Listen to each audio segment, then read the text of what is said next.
चुपचाप वापस चला गया। कुछ देर बाद जेम्स लौट आया। अगले दिन कॉलिन और गैब्रियल फिर उसके साथ बैठे। जेम्स ने बताया कि अमेरिकन पास ही हैं और रेडियो पर जो बातचीत हो रही थी वो नवाजो कोर्ट में थी। उसे शब्दों का मतलब नहीं पता था, लेकिन उसके पास बाहर निकलने का एक रास्ता था। उसने कहा कि यहाँ लाते वक्त उसने एक ग्लाइडर देखा था। कॉलिन ने बताया कि वो बिना मोटर का है और उड़ नहीं सकता। जेम्स ने समझाया कि वो आम ग्लाइडर नहीं है, उसमें एक खास हुक लगा है ताकि कोई दूसरा प्लेन उसे खींचकर ऊपर ले जा सके। अगर कोई पायलट अपना प्लेन काफी नीचे ला सके और हम हुक लगा दें तो वो हमें उसी ग्लाइडर के साथ बाहर खींच सकता है। गैब्रियल ने कहा कि अगर सब कुछ सही नहीं रहा तो कनेक्शन ही नहीं बन पाएगा और ये बहुत बड़ा रिस्क है। वो लोग इसी पर बात कर रहे थे कि तभी एक गार्ड आ गया और जेम्स को साथ चलने को कहा। इस बार जब जेम्स को ईतो के सामने लाया गया तो माहौल बदला हुआ था। उसे बैठने के लिए कुर्सी दी गई। ईतो ने पूछा कि वो नवाजो के बारे में क्या जानता है। जेम्स ने कहा कि उसे कुछ नहीं पता। ईतो ने समझाया कि ये एक इंडियन भाषा है और उसके अमेरिकन दोस्त जरूर जानते होंगे कि इसका मतलब क्या है। उसने चाहा कि जेम्स पता करे कि कौन उसे इसे डिकोड करने में मदद कर सकता है। जेम्स ने सीधा कहा कि अगर किसी को पता भी होगा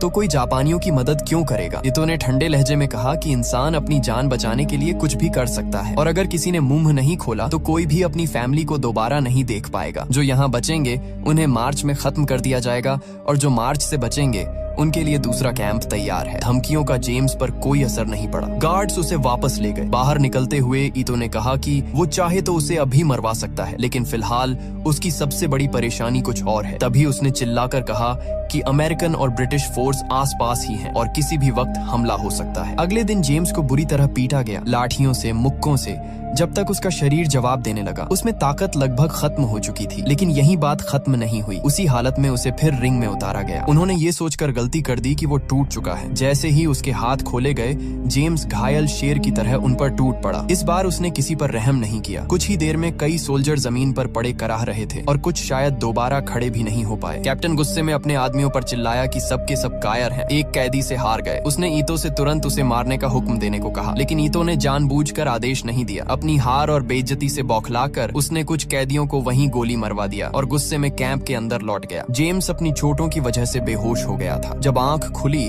तो वो खुद को मेडिकल कैंप में पाता है। उसका इलाज हो चुका था, पट्टियां बंधी थीं और बिस्तर के पास एक नर्स तैनात थी। वो वही लड़की थी जिसे उसने पहले देखा था। उसका नाम थेरेसा था और वो भी उसी तरह एक कैदी थी जैसे वो खुद। थेरेसा ने धीरे से बताया कि ईतो की रातों की नींद उड़ चुकी है। उसे लग रहा है कि किसी भी वक्त हमला हो सकता है और अगर ऐसा हुआ तो वो किसी को जिंदा नहीं छोड़ेगा। उसी रात ईतो जेम्स से मिलने आता है। वो कहता है कि तुम अच्छे फाइटर हो, लेकिन अभी तुम्हें कई लड़ाइयां लड़नी है, आज आराम कर लो।